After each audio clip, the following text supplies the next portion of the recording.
Hello, cinema friends. Welcome to another edition of Cinesundry. I'm your host, Markus Seaberry, and today we've got Nicolas Cage playing Nicolas Cage as we review The Unbearable Weight of Massive Talent.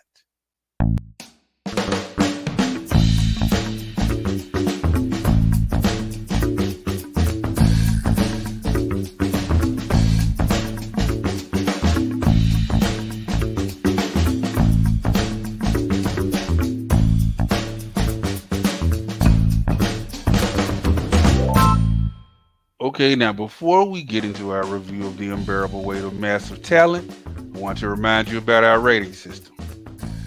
There it is. Now, that top score is auteur. That is for those top shelf, top tier, best of the best projects. Normally, some of the best projects you've seen all year. And that middle rating, appropriately enough, is middling. That is for those projects that had potential or promise, but didn't quite deliver on their potential or promise. And that bottom rating is hack. That is for those terrible, dismal, abysmal, god-awful projects that probably shouldn't have been made in the first place. And now that you know our ratings, let's get into the rundown. Okay, in The Unbearable Weight of Massive Talent, Nicolas Cage is facing a rough point in his acting career. He's ready to call it quits, but his agent convinces him to take this invite from a rich, obsessed superfan to come to this island that he lives at and just hang out for a large sum of money. Of course, he goes, they start having fun, and then he gets involved in an evil plot. And let's talk about script and acting. This script is very meta, very, very self-referential, really funny. Just a parody of Nicolas Cage and I guess everything we expect about him or we would expect him to be. Just really good. I enjoyed it. Just my only gripe is the ending was a little weird for me. But the acting, the acting is solid. And let's talk about it. We've got, of course, Nicolas Cage as Nicolas Cage.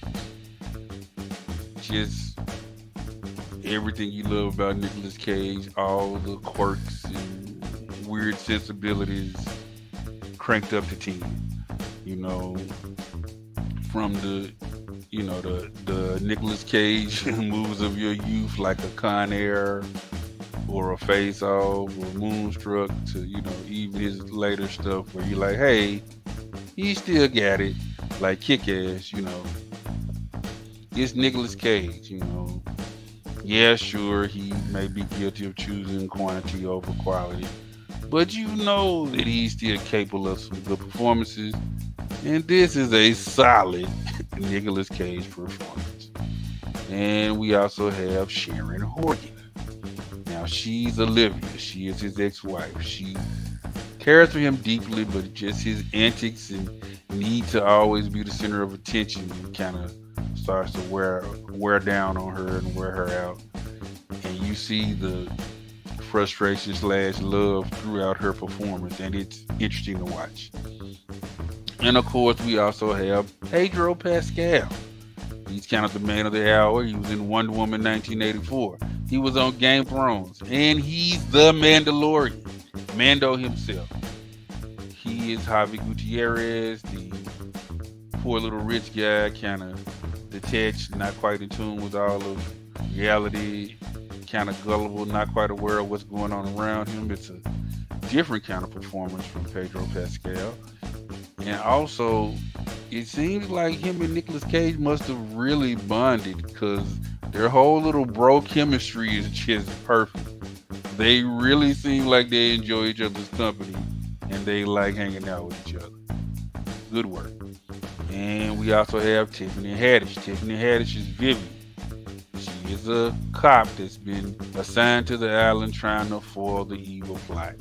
Of course, you know Tiffany Haddish from Girls Trip, the last OG series, the Carmichael Show series, and countless movie and TV and stand-up projects. It's one of the more restrained performances from Tiffany Haddish. And I applaud her for showing the range, because some people don't think she has it. So good on you, Tiffany.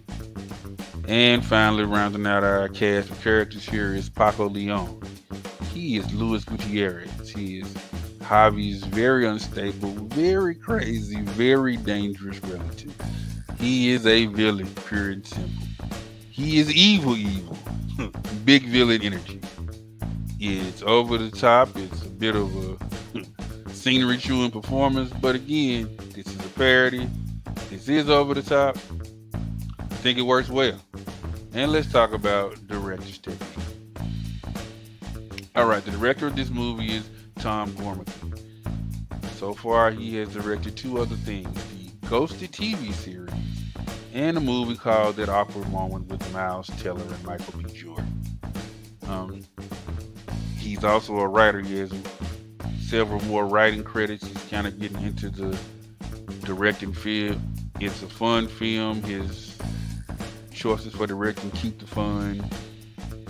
It's vibrant. It's an action comedy, so there's a lot of explosions and crazy stunts mixed with humorous moments. Again, I think for the most part it works well.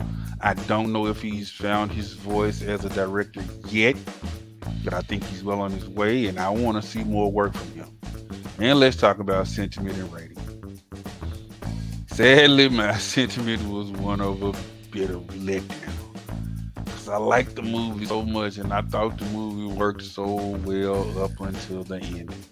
The ending almost got too meta and self-referential for its own good.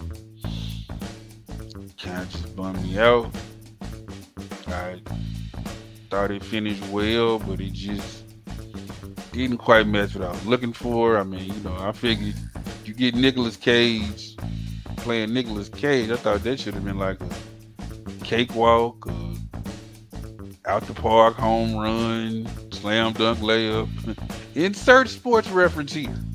I just thought it should have been easy to make a just super excellent, great, funny film. But the end was a little weird.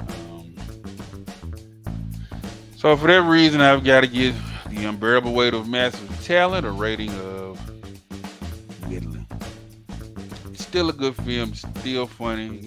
Catch it on streaming or DVD, whatever floats your boat. But I gotta call it almost. And like Brandy was saying, almost doesn't count. Well, all right, that's gonna do it for me this week on Cinesundry. I've been your host, Markus Seaberry. And a reminder, as always, we humbly request that you like the video, comment down below on the video, and please subscribe to the On Location Movies YouTube channel. And remember, guys, take some time, treat yourself to a movie. See you next time.